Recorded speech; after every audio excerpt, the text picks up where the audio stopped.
Y, y bueno, para el día de mañana no podía hacer la clase, por eso felizmente coordinamos con Jan y ya estamos acá reunidos para hacer las dos primeras clases.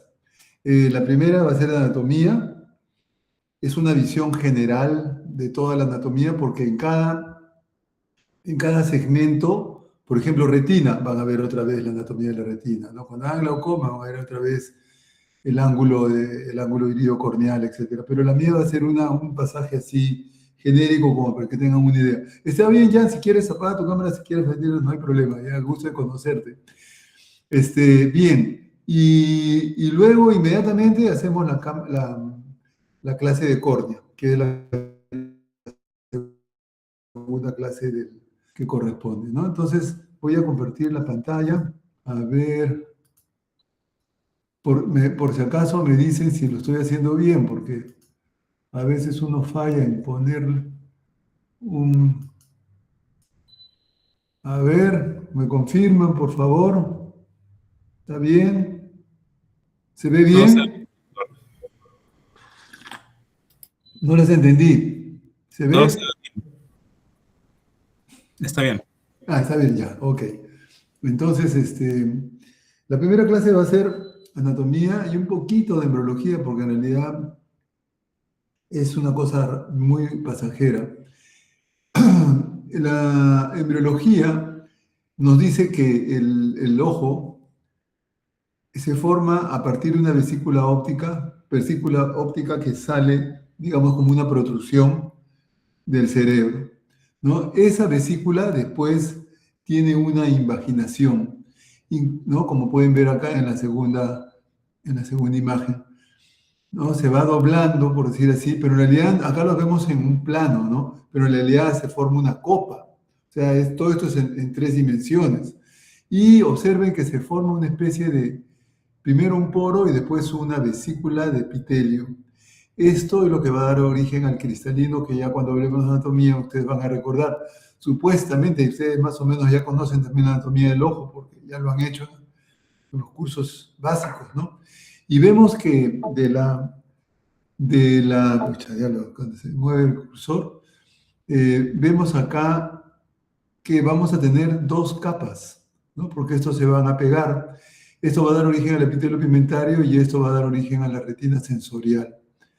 Después, otro detalle en cuanto a la formación embriológica es que inicialmente esta vesícula del cristalino, que lo tenemos acá, va a tener una arteria, o sea, va a estar irrigada por la arteria hialoidea, que va a salir de lo que en el futuro va a ser el nervio óptico, ¿no?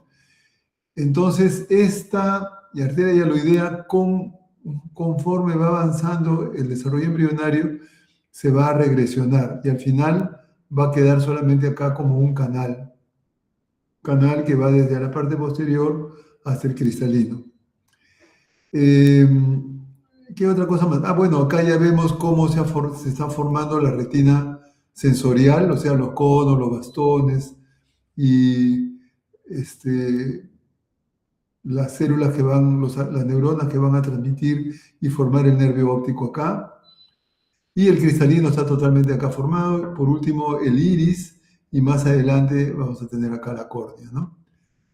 Bien, eso más o menos para tener una idea cómo y recordar cómo es la formación embriológica del ojo. Y acá en este cuadro podemos ver las diferentes partes del ojo, como por ejemplo la retina, el nervio óptico, ¿no? O el cristalino, el estroma corneal, los músculos extraoculares con sus respectivas tejidos orígenes, digamos, embrionarios, ¿no? Acá tenemos, por ejemplo, en cuanto a la retina, tenemos que es ese procedente del neuroectodermo, el cristalino del ectodermo superficial, porque hemos visto cómo hay una invaginación, ¿no? Incluso la glándula lagrimal también tiene el mismo origen, ¿no? Bueno, del mesodermo vienen los músculos, viene la esclera, viene la conjuntiva, ¿no? Como si fueran tejidos, digamos, conjuntivos, ¿no? Eh, mesodérmicos, mejor dicho, ¿no?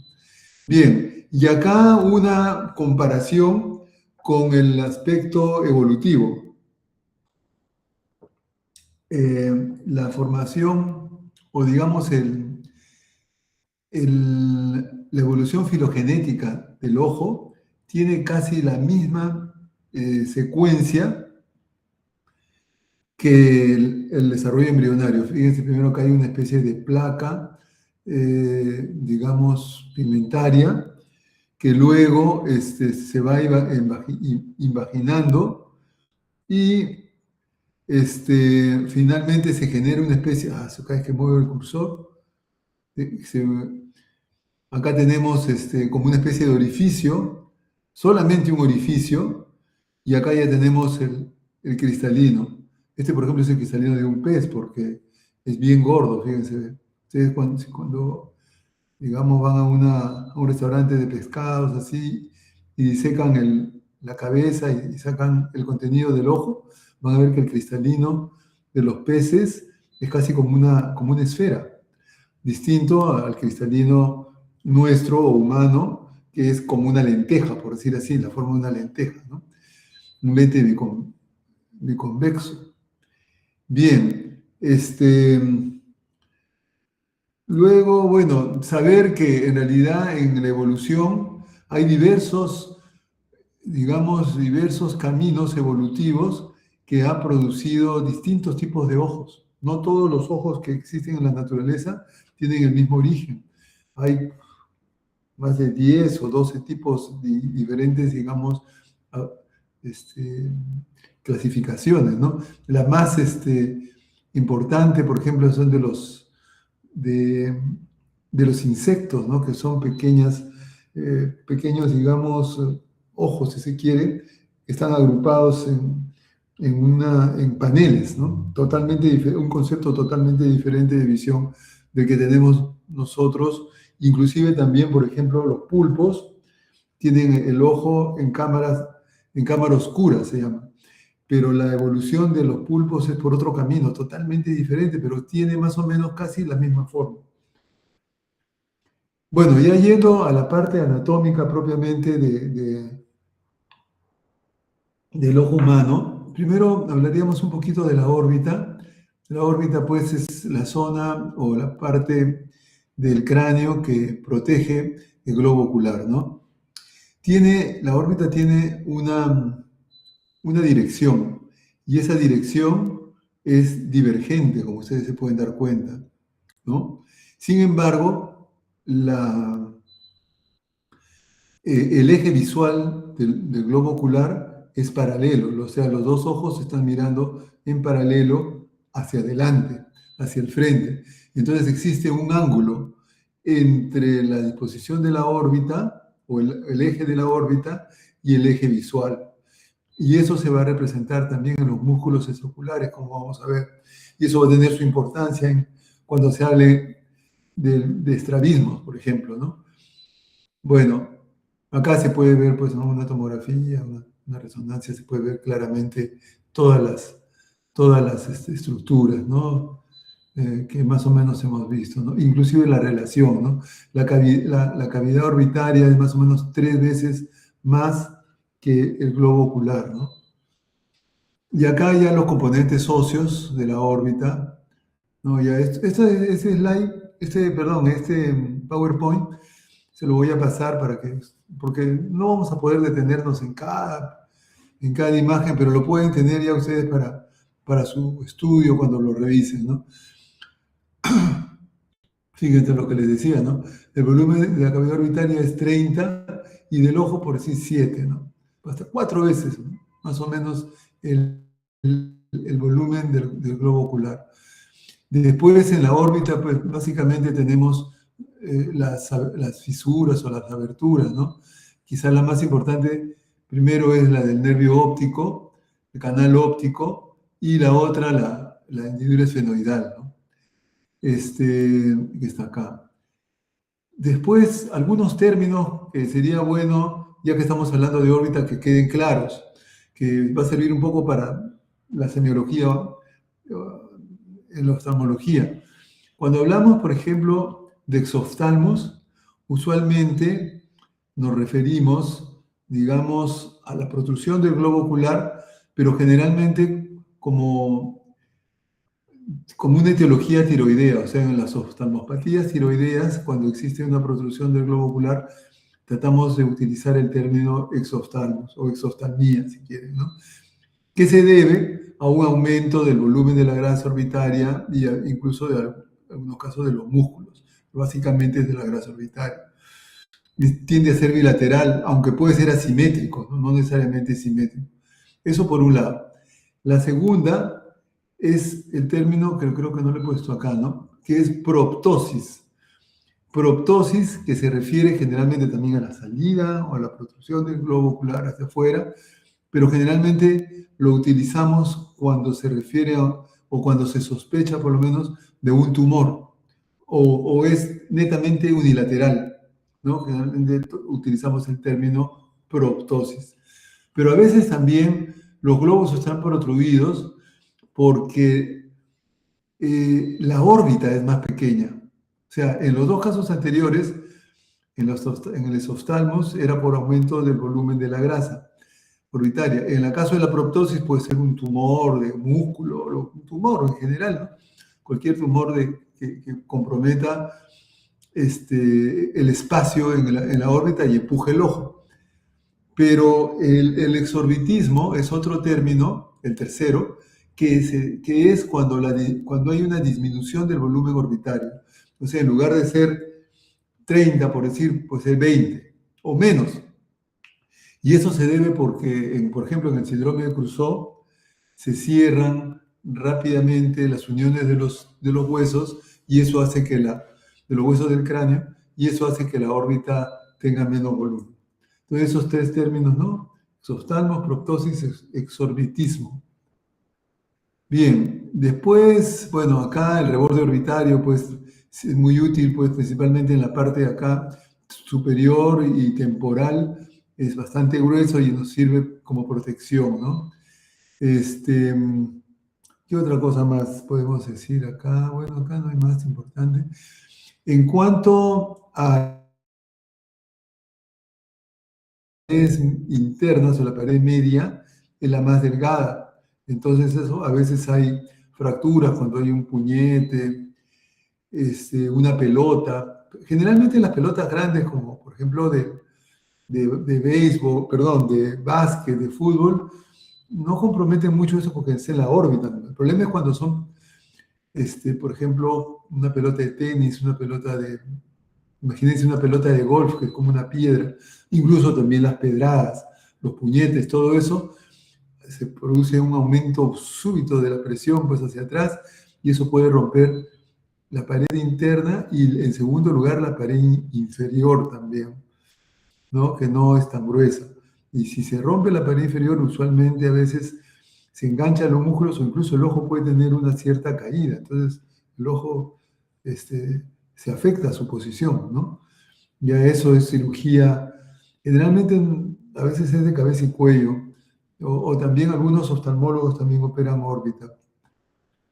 Bien, entonces estamos hablando acá del suelo que les he mencionado, ahí están los componentes óseos que los tienen.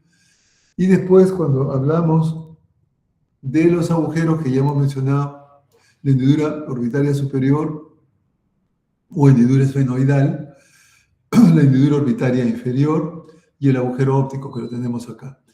Bueno, pero de los tres, los dos más importantes son la hendidura orbitaria superior, porque por ahí pasa pues el tercero, el cuarto, el sexto, ¿no? Y el agujero óptico por donde pasa o sale, por decir así, el nervio óptico, ¿no?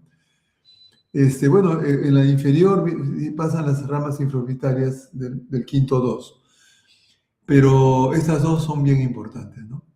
La hendidura esfenoidal. Bien, y después, bueno, existen otros canales, otros conductos que ya son secundarios, y ustedes lo pueden repasar en estas imágenes, que están bien claritas, ¿no? Después seguimos con los agujeros. La parte de la vascularización, ¿no? La parte de la vascularización, saber que la arteria oftálmica es rama de la carótida interna, ¿no? Es rama de la carótida interna. Y esta, a su vez, va a dar origen a la arteria central de la retina, que es una arteria que ingresa por el nervio óptico más o menos a un 1 o 2 centímetros por detrás, ingresa y sale por el fondo de ojo, o sea, sale por la papila y va a inervar la retina, ¿no? Y el otro es el sistema ciliar. El sistema ciliar, que vemos acá, las ciliares posteriores largas, ¿no? Y las ciliares anteriores también, ¿no? Acá el sistema ciliar se divide en las ciliares anteriores y las ciliares posteriores, ¿no? Ciliares posteriores ingresan al costadito del nervio óptico, van a nutrir la coroides.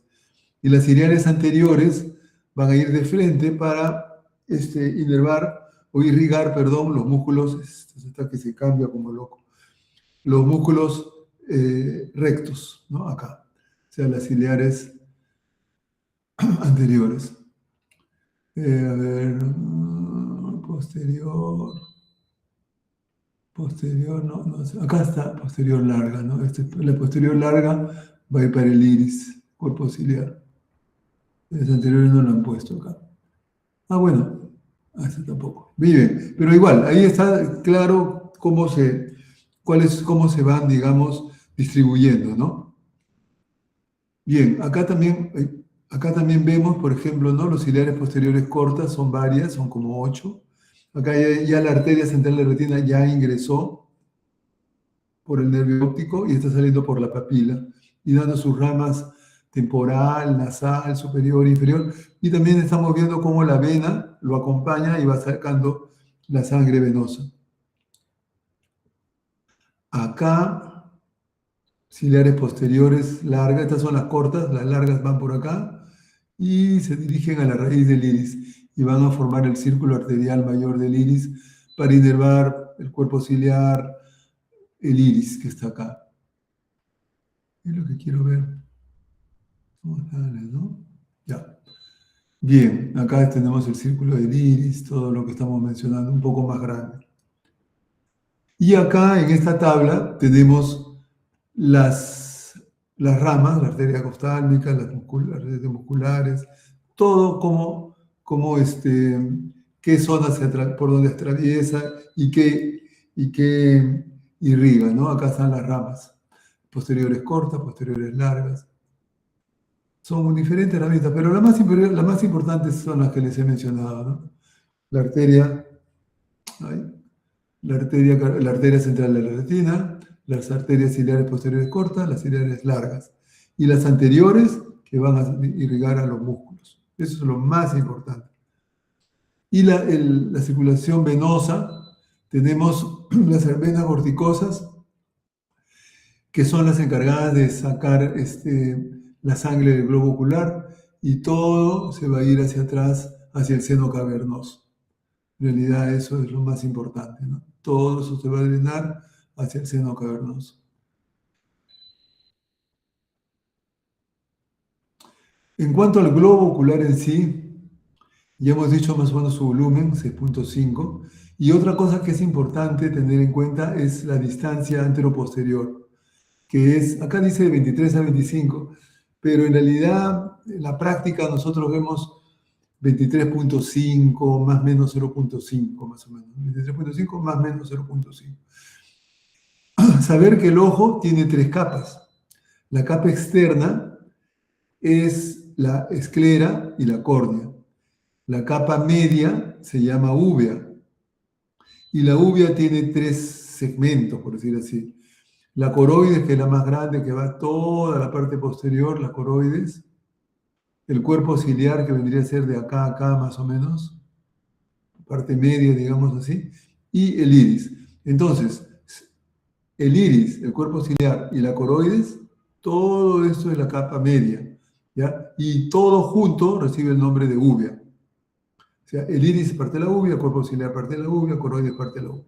Y la capa más interna, que vendría a ser esta que está acá en amarillo, sería la retina. que si la vemos como un fondo de ojo, la vemos de acá, lo vemos así como está acá, ¿no? Así, sus ramitas. Después, eso sería en cuanto a las capas, 3 capas. Entonces, la externa, esclera córnea, la media, la uvea, y la interna, la retina. Y también tenemos 3 cavidades. La primera, la más anterior, es la cámara anterior, la cámara posterior, que está entre el iris y el cristalino, y la cámara vítrea, que es la más grande, la más voluminosa, que está detrás del cristalino, y entre el cristalino y la retina. Esto está relleno en la cámara vítrea por vítreo, y la cámara posterior y anterior está relleno por el humor acuoso. Entre la cámara posterior y la cámara vítrea está el cristalino, que es un lente. O sea, el ojo tiene 2 lentes, en la córnea y el cristalino. La suma del poder de estos 2 lentes hace que las imágenes caigan enfocadas en la retina. Bien, y acá tenemos a la córnea. La córnea es un lente transparente, es uno de los pocos tejidos no vascularizados del organismo. Gracias a que justamente no es vascularizada, es que es transparente, ¿no? Y naturalmente su composición también de las fibras y su disposición de las fibras, eso lo vamos a ver en la clase de córnea, hace que todo ello sea transparente, ¿no? Entonces es una barrera también física para que los gérmenes no ingresen.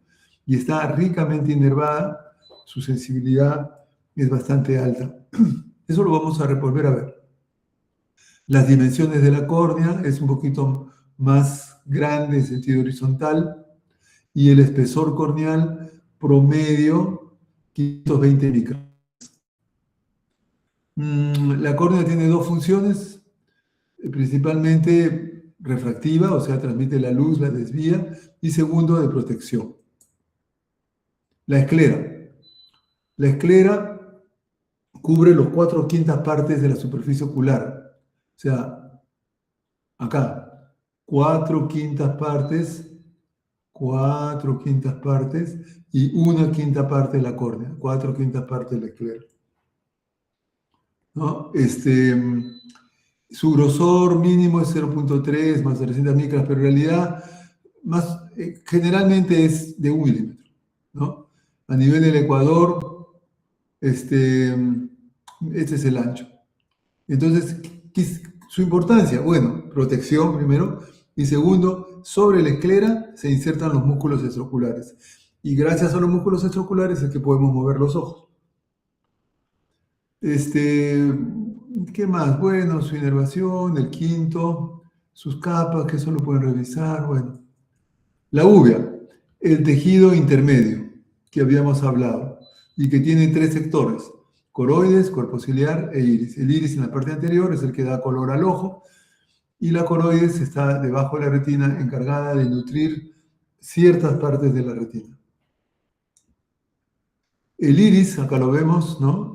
En realidad es un diafragma, se dilata cuando hay poca luz, se contrae cuando hay mucha luz. Esa es su función, sirve para regular la cantidad de luz que va a ingresar. Para eso, para cumplir su función, tiene dos músculos: el músculo esfínter, que digamos tiene inervación parasimpática, y el músculo dilatador o radial, que tiene inervación simpática, ¿no? Entonces, digamos, cuando hay una descarga simpática, la pupila se dilata.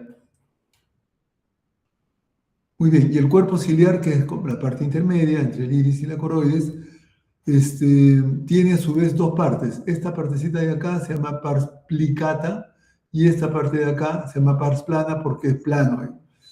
En realidad, su función de la pars plicata principalmente es la producción de humor acuoso. Acá hay un líquido que se produce, que llena la cápsula posterior, que llena la cápsula, pasa por la pupila, llena la cápsula anterior, perdón, la cámara anterior, cámara posterior, pupila, cámara anterior acá, y después sale por el ángulo. O sea, es una circulación permanente de humor acuoso que se va formando en el cuerpo ciliar y va saliendo a nivel del ángulo irido corneal, en los 360 grados.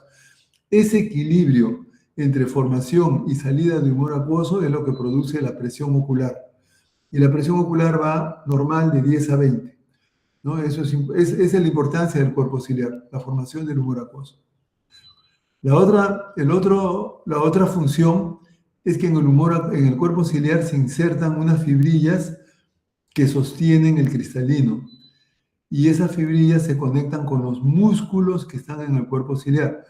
Músculos que son lisos, músculos que responden al sistema vegetativo. Entonces, aquí está, acá mejor. Fíjense, este es el cristalino, este es el cuerpo ciliar de acá, más o menos hasta acá. Esta es la pars plana, esta es la pars plicata, porque hay estas plicaturas. Y acá están las fibras que les decía que es la zónula de zinc. Esto es 360 grados también, los 360 grados del cristalino. Y estas fibras están conectadas con estos músculos que vemos acá. Entonces, cuando los músculos se contraen, estos músculos ciliares, cambian la forma del cristalino y eso hace que ustedes puedan, por ejemplo, mirar ahora la computadora. Cuando miran de lejos, digamos la pared, el cristalino se aplana. Y cuando miran de cerca, o sea, la computadora, el cristalino se abomba, digamos así, ¿no? Se pone más gruesito, más gordito. Y eso permite que uno pueda mirar de cerca. Acá tenemos una microfotografía donde se ve la pars plicata, perdón, acá la pars plicata, la zónula y acá tenemos la silueta del cristalino, ¿no? Todo esto hace que el cristalino modifique su forma y enfoquemos ya sea de lejos o de cerca. Acá está, miren, la zónula, cómo va por los 360 grados, el cristalino, la córnea, el iris, esto es un corte, digamos, como en diagonal, ¿no? Y el cristalino, ¿no? Bien, y esta zónula está conectada con los músculos ciliares. Luego la coroides, acá tenemos una tomografía. La coroides es la capa media, acá vemos esta capita de acá, ¿no? Perdón, esta es la coroides, todo esto de acá, la coroides, acá tenemos la corio capilar, todo esto de acá es la coroides.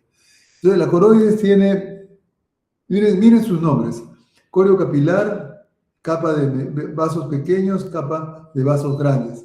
¿Qué quiere decir eso? Que la coroides es pura sangre, no hay otra cosa que sangre ahí. Y esa sangre sirve para nutrir justamente las partes más externas de la retina. ¿Y qué hay en las partes más externas de la retina? Los fotorreceptores. Es decir, la coroides sirve para nutrir los fotorreceptores. Acá está el epitelio pigmentario, ¿no? Que es parte de la retina. Y entonces los nutrientes salen de la corio capilar, pasan por el epitelio pigmentario y llegan a los fotorreceptores. Y esta es una mirada ya de la retina como si lo estuviéramos haciendo un fondo de ojo, ¿no? Entonces la retina topográficamente tiene dos sectores, la parte, esto que se llama la mácula, y el resto es la retina periférica. Esto de acá es el nervio óptico, ¿no? Acá está la arteria central de la retina, esta es la arteria central de la retina, la más clarita, y esto más oscurito y más grueso es la vena central de la retina. Y estas son las capas de la retina, ¿no? Esta, digamos, nomenclatura que vemos acá a la derecha es la que ustedes han estudiado en histología. Pero nosotros no usamos esto. Nosotros usamos lo que está acá, que son la comunicación de las células, ¿no? Por ejemplo, los fotorreceptores se comunican con estos verdecitos que están acá, las células bipolares. Las células bipolares transmiten el impulso nervioso a las células ganglionarias, las amarillas, y el axón sale, avanza y forma el nervio óptico. O sea, la suma de los axones de las células ganglionarias son las que forman el nervio óptico. Y sigue viajando las fibras hacia atrás, cruzan el quiasma y al final terminan en el cuerpo geliculado externo. Entonces, a nosotros lo que nos interesa son acá tenemos el epitelio pigmentario abajo, y esto acá abajo, más abajo, sería la corio capilar, o sea, la coroides. Fíjense, la luz viene de arriba para acá abajo y tiene que atravesar toda la retina, y recién prácticamente en la parte distal de los fotorreceptores es que se realiza el cambio de la luz a estímulo nervioso, ¿no? Y luego que se genera el estímulo nervioso, tiene que viajar a través del fotorreceptor, pasar el estímulo a la célula bipolar, a la célula ganglionar y a través del axón al nervio óptico. Y ahí al final termina en el cerebro. Estas moraditas que no nos dejan ver la parte de atrás son las células de Müller, que son células, digamos, de sostén. Hay otras células también, ¿no? Que son las horizontales, las amacrinas, pero ya, eso ya lo pueden revisar ustedes. O lo verán también cuando hagan retina. Bueno, es lo que estaba diciendo, la retina, ¿no? Que la mácula, la retina periférica, y también podemos dividir por el nervio óptico la retina temporal y la retina nasal, la retina superior y la retina inferior. Y acá en una foto. Lo mismo, todo lo que hemos dicho en una foto, ¿no? Todo esto es la mácula, la parte central de la mácula se llama fovea, y la retina periférica con la papila, ¿no? O nervio óptico también, es lo mismo. Medidas que ya las pueden revisar ustedes con calma. Bueno, y acá el cristalino, acá se ve el cristalino, miren la cápsula anterior, la cápsula posterior. Esta es una fotografía en la lámpara hendidura, que es uno de los aparatos que ustedes van a ver en los consultorios, ¿no? Y ahí vemos al cristalino, ¿no? En vivo, digamos, ¿no? Acá. Fíjense, este espacio de la parte posterior de la córnea con la parte anterior del cristalino es oscuro. Y esto, acá está el humor acuoso, esto vendría a ser la cámara anterior, ¿no? Bien, y las partes del cristalino, su tamaño, todo. Recordar nomás pues que el cristalino tiene núcleo, tiene corteza, que es la parte de acá, y tiene cápsula. La cápsula anterior acá y la cápsula posterior acá.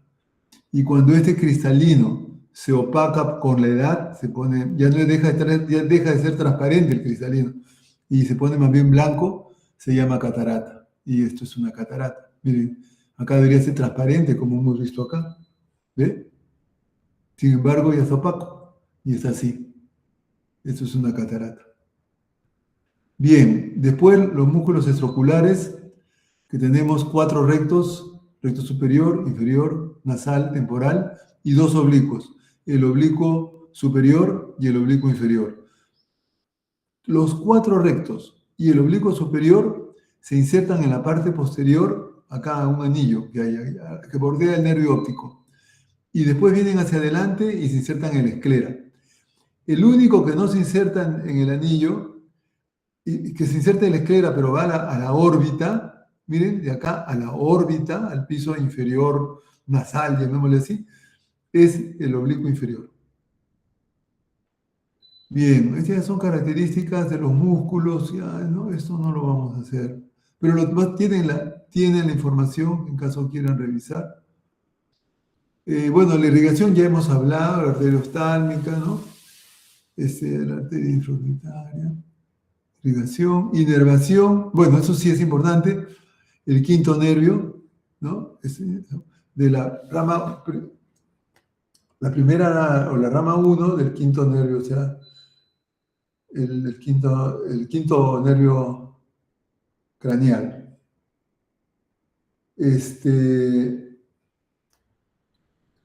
¿Qué más es acá? Ah, bueno, los músculos extraoculares, la inervación de los músculos extraoculares.